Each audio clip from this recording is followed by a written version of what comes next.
What are the biggest threats to VGK this upcoming season? Chris and I have our own list of three threats apiece. We'll tell you about it next on this WTF edition of Lockdown Golden Knights.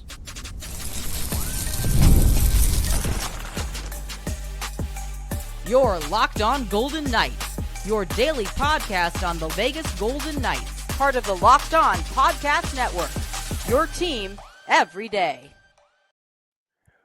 Well, hi again, everyone. Tony Cardasco and Chris Golick from Las Vegas. Thanks for making us your number one choice here. Your first listen each and every day. Find us wherever you get your podcast. Please subscribe to our Lockdown Golden Knights YouTube channel. And of course, I am the host of the Saturday Sports Beat on Odyssey. I'm a longtime sportscaster and a marketing consultant. And Chris is the owner of Silver State Cards and Sports and the collectibles editor for the Hockey News. Coming up ahead on today's program, the impact on new contract limits. We'll talk about that in our second segment, What the Friday, as always on Friday, and much, much more coming up ahead. We are brought to you today by FanDuel. Go to FanDuel.com. The NFL season is here. It's upon us. Go to FanDuel.com, America's number one sportsbook. So, Chris, number one for me, we've got three threats apiece to VGK. Number one is the Olympics or the Milan effect on VGK. What will the physical and mental toll be on the Golden Knights players? 8 players, right, so far, I think, can play in the Olympic Games that I think we've got on the list. And also, you have the head coach and Bruce Cassidy, and things could get muddled with him when he drinks the wine there in Italy and all that. But we saw the impact to VGK in the Four Nations face-off. And I think, we have to be concerned about the impact with more players going. Definitely concerns me. And, you had Eichel and Stone after Four Nations. We could see some sluggishness, if you will. And, of course, Shea Theodore, he was injured, coming back. And really, it's definitely of a concern. And I think the tail end definitely concerns me when they get back to the U.S. and then 5 consecutive road games for the Golden Knights. This is a pivotal and critical part of the schedule, I think, for VGK. So the Milan effect, I will call it there, Goomba. Yes. The only reason why I'm not going to push back or disagree necessarily, but every team is going to have Olympic fallout, at least most of the Stanley Cup contending teams. And now a little different than the Four Nations face-off. You have many more nations represented, many more NHL players going. I'm not downplaying how it's going to impact VGK. I just think that there's enough talent where it's going to be felt on many more teams, and VGK could benefit as well if Connor McDavid suffers an injury or something like that. You don't want that to happen. That's just a hypothetical. For me, my number one is actually the Pacific in general. The Golden Knights, 40 of a possible 52 points last season. And I don't think some of the bottom feeders are going to be as much of a doormat as they've been in the past. Anaheim, San Jose. I'm not saying these teams are going to beat the Golden Knights all season long or anything like that. But there's a lot of cookie points out there that I just don't think are going to be out there for the 25-26 season. My second threat would be, what if there is no chemistry between Eichel and Marner? And just stay with me on this, because Fine. From a different lines. Great. What if it takes a while or too long to develop? What if there is a power struggle? What if there's a power struggle? I can just see there are two guys that different. They play at an elite level. And to me, this is a major threat, because what if it's difficult for Marner to fit in? I've seen some posts as well lately that say, oh, Mitch Marner's going to have like in the 80-point range. And I don't know what fans are talking about, because I think he's 90 and beyond. And if it's the case that he scores in the 70s or 80s, it's not going to get done here. It definitely will not happen. If he's in the 70-point range, no way will things get done. And what if Jack Eichel is suddenly pissy pants and he's unhappy because he doesn't have a contract? So you got two things there. Oh, I Number thought this was a one, WTF segment. Sorry. number one, I think Jack Eichel was in the 60s in this season. The Golden Knights won the Stanley Cup, or 63 games played. I think he was somewhere in the low 80s or high 70s. So Yeah. I would expect Mitch Marner's points to go down. That does not mean Mitch Marner and the Golden Knights are not going to make a possible run Why? for a Stanley Cup. Why? Because there's not many elite scorers in Vegas as Toronto. That's why. Okay. That's all it comes down to. You don't have Austin Matthews for 60 goals. That's the main reason why I think Mitch Marner's points drop a little bit, but the team can still be very successful. My number two will piggyback yours. I put egos on there.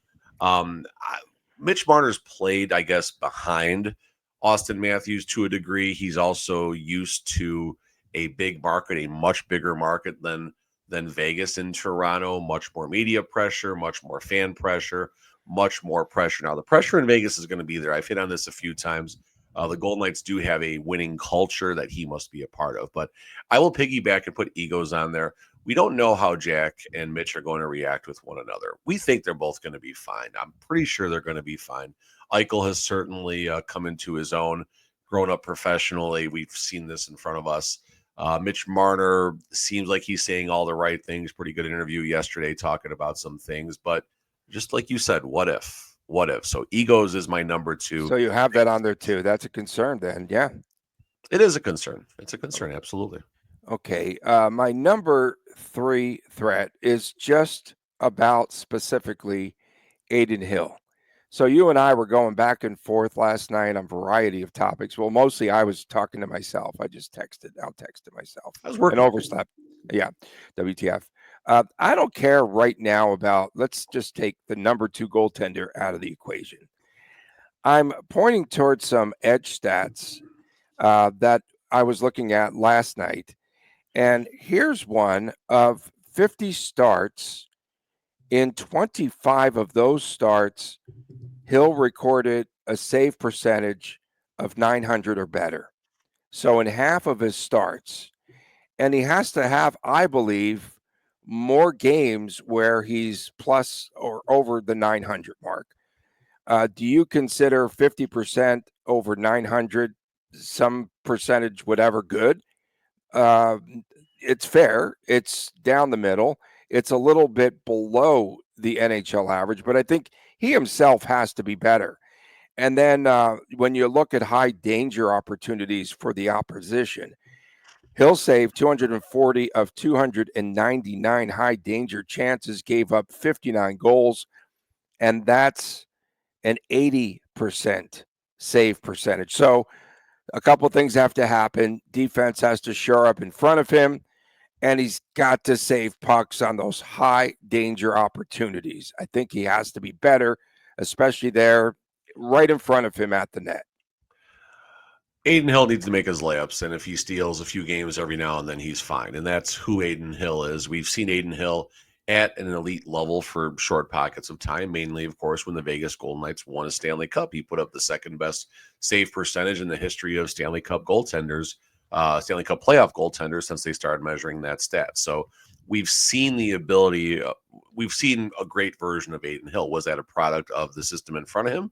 To a degree, absolutely. That was a great team clicking on all cylinders, but Aiden Hill did make a variety of amazing saves. Obviously, we know the stick save that was made and some other ones. And so I don't, while I'm more concerned about the defensive aspect than the Aiden Hill aspect. The last one for me is actually Eichel's contract. That kind of goes into the egos, but every day that goes by, it's just a tiny concern. Oh, don't worry. The fans going, no, this is why they're just waiting, for that right moment, to release the news at 2 a.m. I hope they do release it at 2 a.m. That'd be great because we can talk about it the next morning because we record early. But point being is every day that goes by, it's a little bit of a concern, a little more of a concern. We're going on 2 months now. It's August the 29th, July 1st, 2 months ago. Do the math.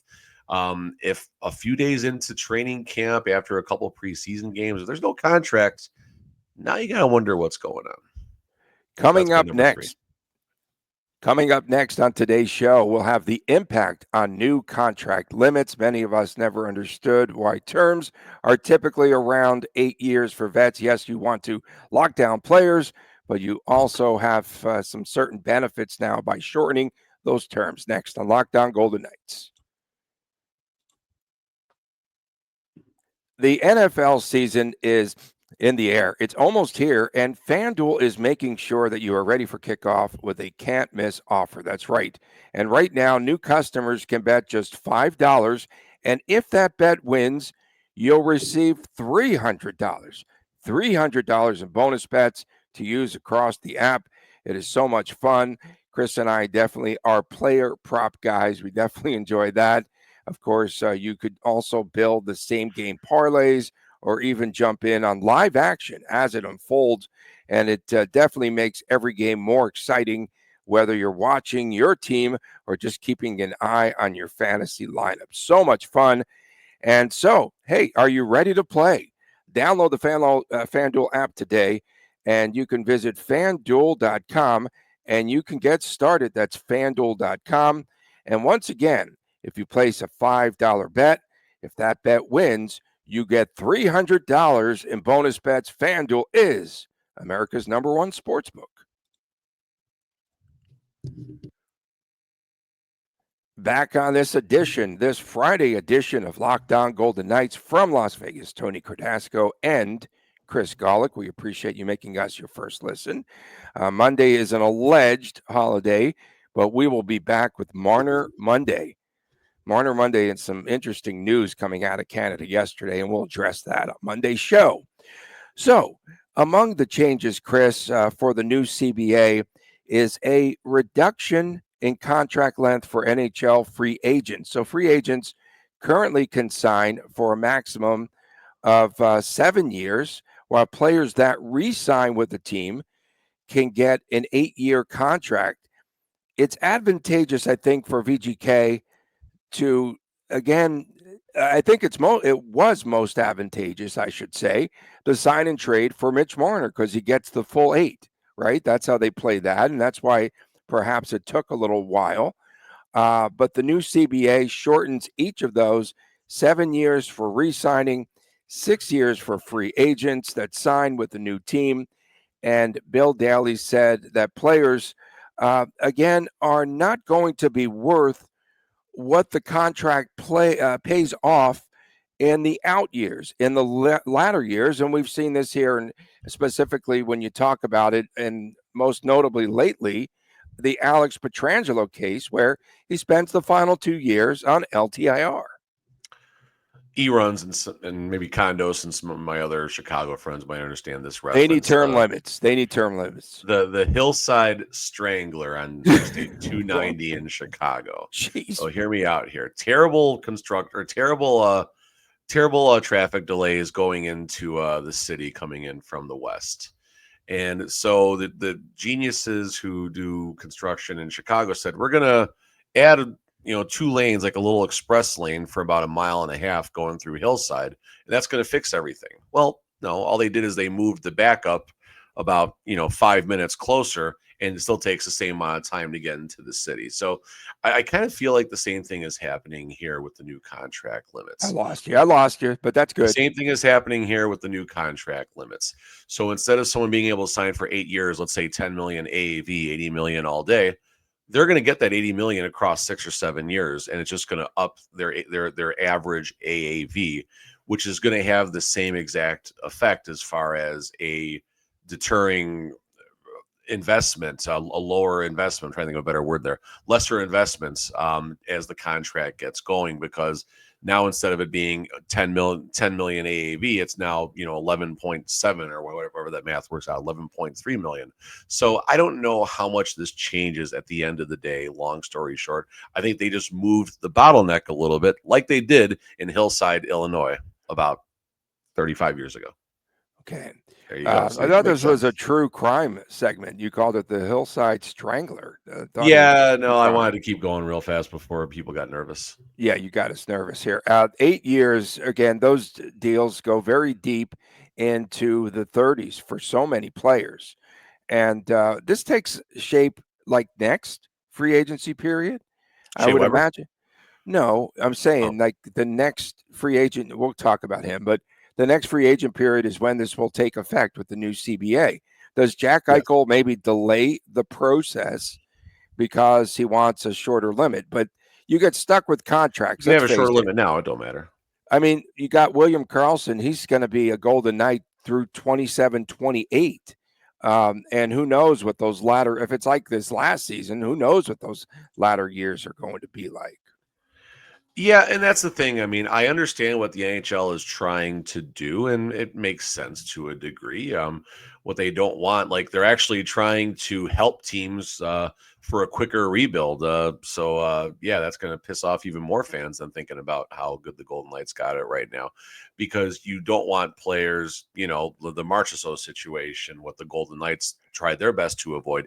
They didn't want, 2 or 3 years at Marchessault at age 36, 37, and 38 at $5 million. Right. So I get the big picture in this, but the players are going to want their money. They're going to want their money, and they're going to say, well, I can't get it in that last year, so I'm going to take it front loaded instead, which could actually have a more damning effect, if you will, on the situation. So again, the NHL wants to avoid these massive, crazy contracts like you see happening in NBA and MLB and NFL and everything and all of that. But in the same breath, you can't have it both ways. The salary cap keeps getting substantial increases, and those substantial increases are going to be eaten up by players like Jack Eichel and Connor McDavid and Kirill Kaprizov later down the line, Nate McKinnon and Cale Makar and all these superstars who have contracts coming up the next 3 to 5 years. And then when Bedard signs his big one, when Celebrini signs his big one, and so on and so forth. Davidoff. I mean, we can keep on going here. Okay. Are you telling me that Evgeny Malkin only signed a 6-year deal here in Vegas? God. He'll be into his mid-40s. 6 years at the league minimum. He'll be That's such a Vegas contrast. Six years at the league minimum. He'll be well into his 40s, for crying out loud. Bobby Bonilla. Shea Weber. That's who we're going to talk about. What if he signs another contract? He last played in 2021. Did Shea Weber sign his last NHL contract? He last played in 21, and Mr. LTIR, he still, he was a Vegas Golden Knight at one point. He was involved in the Donoff trade, right? Because you were just saying Shea Weber. That goes back. And VGK did this for some cap relief. I never understood that. You have to explain. Pacioretty trade, maybe? I don't know. No. I think it was the Donoff. I swear. Donoff was a hell. Wasn't he? He's for been a minute? All over too, but yeah. He's been all over. Yeah, but in any event, this is again another reason I think why you need these term limits. This is ridiculous. And in his latter years, he's never seen the ice. I agree on what the NHL is trying to do, but I think all you're doing is you're moving the goalposts as far as when the players get their money. Now, if the argument is they're getting the money earlier while one less year at the end of the contract, okay, fine. But again, it's all you're doing is you're moving the X and Y chart as far as what you're getting back from your players and everything, because they're taking more money in 7 years than they would have in 8 years, and they're going to get paid the same. These agents, they're thinking the same way that I am right now. They're going to say, okay, we got 1 less year on this deal, or 2 less years depending on the situation. We better get our money. We're going to get our money now because we know that in those last 2 years, we're not going to be worth as much money. So I don't think a lot changes. I don't think the NHL accomplished as much as they did on the contract term limits. But also now with the cap now expanding every year, exactly, you've got players that want that 3 and 4 year term, which is pretty interesting. Yeah, probably, but they'll take a 6-year term at that same AAV as well, unless they're on a bridge. Coming up next, that time of the week, once again, it's What the Friday. Stay with on Locked On Golden Knights. Stay with. Stay with. It's new. Stay with. Welcome back, and thanks for staying with. Yeah. On this edition of Locked On Golden Knights. We do have words, and thanks for we need that gap in there for the commercial, bro. All we get is I know. That's why I shut up for a second. Thanks for making us your first listen every day. We'll be back Monday, of course, for our laborious Mitch Marner Monday. Our what? Laborious, Labor Day. Laborious. Oh, okay. Edition. WTF time. Already started. I think we started in segment 1 today. Who was skating yesterday at City National? First of all, WTF. I just wanted to know. Hayden Hill, William Karlsson, Keegan Kolesar, Riley Smith. I think Fasco was out there again from the Stars. Ben Hutton was out there. No Wow. Barbashev. He was out there a couple days ago. I didn't see Barbie unless he was on the other side of the ice. Oh, that's pretty cool. And there's another player I didn't recognize who he was. He was not wearing VGK colors And goaltenders maybe out there. No goalies. Hill, and I don't know if it was Schmid was the other one or who the other one was. I couldn't. Oh, that's right. You said Hill. Okay, maybe Schmidt was out there. Okay, that's cool. We just wanted to get an update there, and that's good reporting because we saw your photos yesterday that were posted, and it was an exclusive. Hey, I got a hat trick yesterday. There's WTF. I got a hat trick on. yesterday. There's a hat trick. There's a WTF. What does that mean? 3 beers in the beer league? No, 3 goals. 3 goals. Man. You scored. First one was top shelf. Bellringer, dude. You did. Far down, Bellringer. A lot of passengers out there. A lot of passengers. It's okay. Jack Eichel and Connor McDavid, now it appears, are the Team USA and the Team Canada poster children. I'm going to call them the poster children because, like, these are the guys now, all the photos of them in uniform and what have you. And again, they're very much outspoken. We heard yesterday, we spoke about Eichel saying, Americans here, if they don't capture the gold, it would be very disappointing. WTF. I think it just adds so much more pressure, some of the smack talk or whatever. It's not smack talk. They're just very confident. And then McDavid, he said he's stoked, said that hockey at the Four Nations was the fastest, the tightest checking, the most difficult hockey that he's ever been a part of. So he said he can't imagine what it's going to be like in the Olympic Games. A lot of hype early, and we're not going to need this hype. We don't need the hype.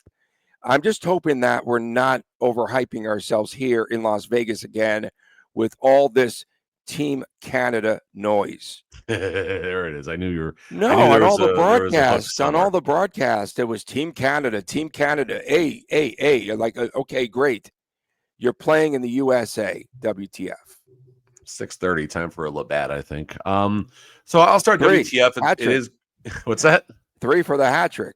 There you go. It is great to see all the players back on the ice. It's just very, very nice and comforting walking into CNA and seeing the boys out there hooting and hollering. And then me, obviously, as I'm playing at a level about 2,000 times below what the Golden Knights are. It's just amazing watching how easy they make it look and everything. So here's a PSA: if you got kids that play hockey, especially right now, like 10 in the morning, that's gin, like 9:45, 10 in the morning, you will be the only person in that arena watching many players from an NHL franchise out practicing. So take your kids there if they're hockey players, aspiring hockey players, even if you don't have kids and you're not a hockey player, still go there. It's a really cool experience to see these guys. You can probably get a pretty good personal moment with the players too, depending on the circumstance. So positive WTF, hockey is back, at least to a degree.